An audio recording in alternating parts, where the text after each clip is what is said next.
First off, I want to say I hope you had a Merry Christmas and a lovely New Year, but we're back to work. Let's go. From the moment you learn to read books and understand movies, marriage is framed as that grand finale. For decades, it's been presented as the highest achievement a relationship can reach. Couples swap their rings and say their vows. Tearful mothers dab their watering eyes. Stoic fathers feel that hum of pride in their chest.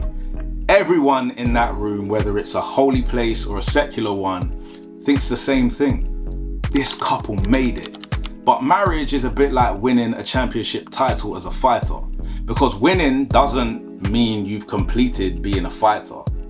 Actually, it paints a target on your back, opens you up to bigger challenges, and puts you under more pressure than you've ever faced in your life. So let's talk about it. This video is for the folks whose marriages didn't turn out like the movies. I'm Sam, and this is The Connection Room. Let's get it right, most of us have been swindled because we've been conditioned to believe that marriage is where the struggle ends. You find your person, commit, make it official, and everything is rotated into alignment. All the tension, all that existential angst that we feel about our lives melts away because we're married. But in the real world, marriage doesn't reduce tension or angst. It simply relocates it. The thrill of the chase is replaced by the stability of repetition. The theatre of performance makes way for intimacy through exposure. Now, you'll still argue and completely misunderstand each other, but sometimes it can feel like the stakes are higher because this is the person you put all the chips on. This is who you're attempting to build a shared life with. So as a mechanism, you learn to explain instead of exploding. You read books so you can teach your partner about ideas like Sternberg's triangular theory of love. But even with all of that, some people slowly begin to feel like the effort doesn't always translate into closeness. And not one of the movies about your fairy tale wedding warned you about that.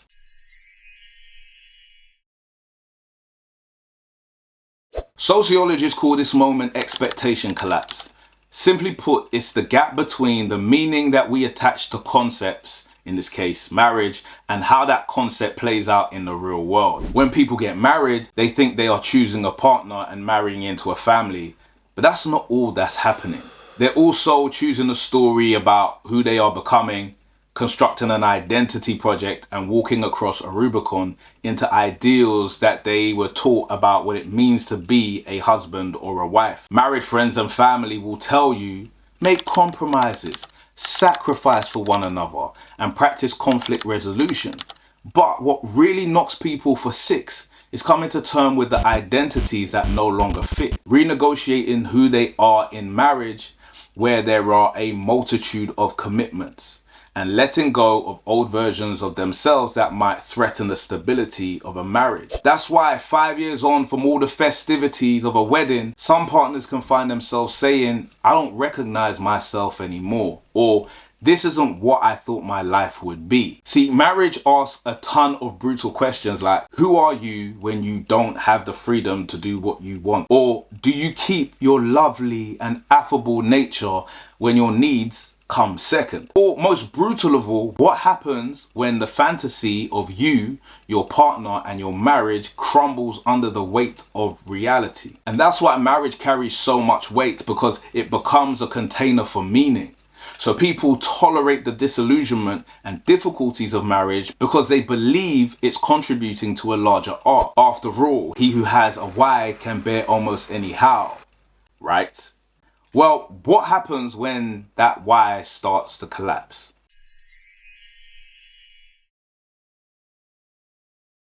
When marriages run into difficulties or they end, the pain can often feel disproportionate to the actual source of conflict. Because you're not just grieving what happened in the relationship, you are grieving a life that you thought would naturally unfold from it. See, marriage creates a time zone. That is an invisible line between who you are now and who you expect to become. That's why even unhappy marriages can feel strangely stabilizing, because most marriages fall into the realm of low hope with a clear vision. Something like, this is my life now, I know what tomorrow looks like, versus high hope with no horizon, which is my life could be anything, but now tomorrow has no structure. Humans tend to cope better with the first, and that's why after a divorce or separation, people tend to make decisions that look out of character. They fall headfirst into new relationships. They start radically trying to reinvent themselves, or they start chasing goals that they neglected whilst being married. To onlookers, it looks like sheer recklessness, but often they are trying to restore a central narrative to their lives. This is where the shiny veneer of movies do the most damage, because when marriage is treated as the ending, staying becomes proof of love. Harm can become minimized, resentment can be normalized, because real love is supposed to last. These type of relationships can stop being about how you treat each other and become solely about how long you tolerate each other. And we normalize it by joking and laughing about that old couple who's always cussing each other, rolling their eyes and bickering. They often disguise their disdain in humor. And we laugh about it because we've bought into the idea that the length of time they've been together gives them a right to emotionally wail on each other. But imagine living inside a relationship like that every single day because you're tied to the idea that you must keep investing because of what you've already put in. It should be apparent that measuring love based on time alone isn't sufficient for analyzing how good a relationship is. Some relationships teach you how to take chances and how to experience travel and exploration for 5 years of your life. Others teach you how to stand up for yourself in 10 months of your life. And some relationships traverse a multitude of growth experiences spanning the rest of your natural life. That doesn't erase what each one gave you or what you became because of those relationships. We are taught explicitly and implicitly that love only succeeds if it lasts forever. That if a marriage ends, not only did that marriage fail, but that you did as well. That mindset can be particularly dangerous if we take this approach and children are involved, but that's for another video. What I'm trying to say is, this ain't a movie, my guy. Sometimes you don't want to stop her at the airport. Sometimes you actually want to buy her ticket. I'm someone who's been incredibly lucky in that my marriage is one that I take a lot of pride in. But it isn't because we've been together for a long time. There have been tendons that have been added to our relationship since we met each other back in 2009. Some were neatly put into arrangement and others we had to pluck from chaos and disorder. But we put respect first and understand that the human condition is one that thrives off communication and joint venture. In saying this, not every marriage is meant to be an eternal fairy tale. And more importantly, the fact that it ended doesn't make it meaningless. Look, let's just be honest for a minute. We understand intuitively that something is completed because it has a beginning, middle, and end. We don't call books that we've read worthless once we've read the final page. We don't dismiss close childhood friendships because they didn't follow us into adulthood. But when it comes to love and relationships, we totally forget this. So when a marriage ends, people don't just grieve the relationship. They come to terms with the idea that commitment itself might not be a reliable metric. We've squashed marriage down into a digestible message. If the marriage lasted, the vows were real. And if it ended, then somebody lied.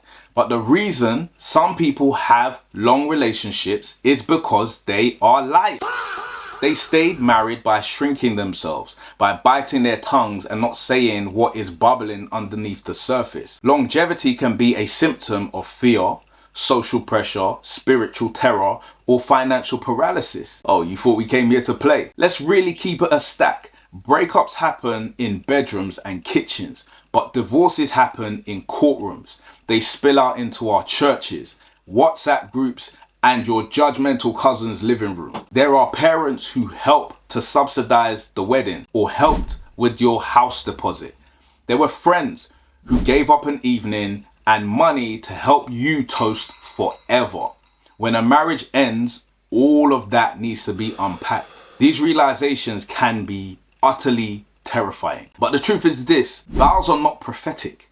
And as much as people pretend that they're a guarantee of permanence, All our vows can ever be is a promise to try honestly. But the real tragedy is teaching people that endurance is the only form a marriage is allowed to take. I was trying to say this in another way. Marriage vows are a promise to love and treat each other with respect and integrity. It's not a rule that says you must stay even when the relationship becomes ethically or morally wrong to exist in.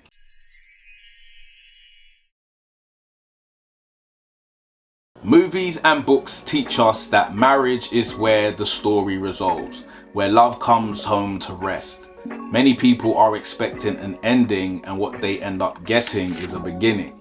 Real marriage doesn't bring you a plump duck-feathered pillow.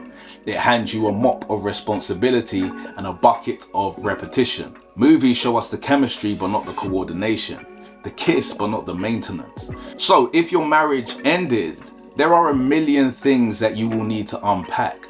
But don't throw the better parts away because you're constantly being fed the narrative that if you didn't die together, then you failed. We all know it's deeper than that.